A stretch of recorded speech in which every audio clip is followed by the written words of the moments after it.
Қазір копилканы сыртын жасап үйренеміз. Сыртқа кіріп, плюсқа басып, копилканың шаблонын таңдаймыз. Енді добавить фото деп өзімізге керек. Фонды қоямыз, иә? Так. Примерно осы молокосос таңдағым келіп тұр. Так.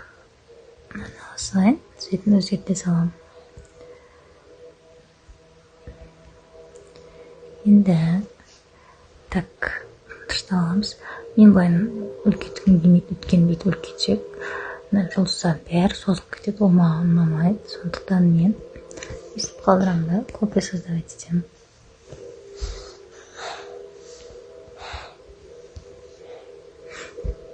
Нәрсе кішкене созсақ болады.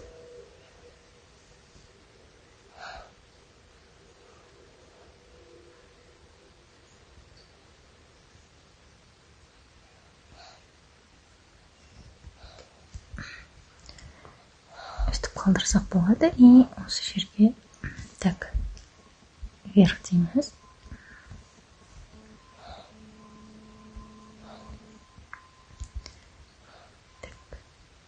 Баланы қойсақ, персонажымызды. Потом вверх дейміз. Рамка үстіге шығару үшін.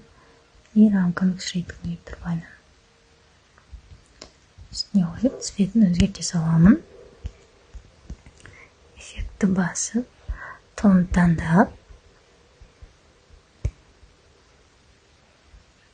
Так, осындай көк цвет таңдайын.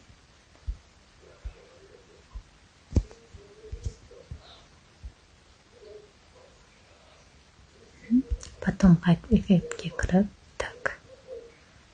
Насыщенность деп таңдағым келіп тұр. Кішкене көбейтіп. Осылай. Примерно осындай ауданып. Окей, копилкамыз дайын. Оңай бәрі.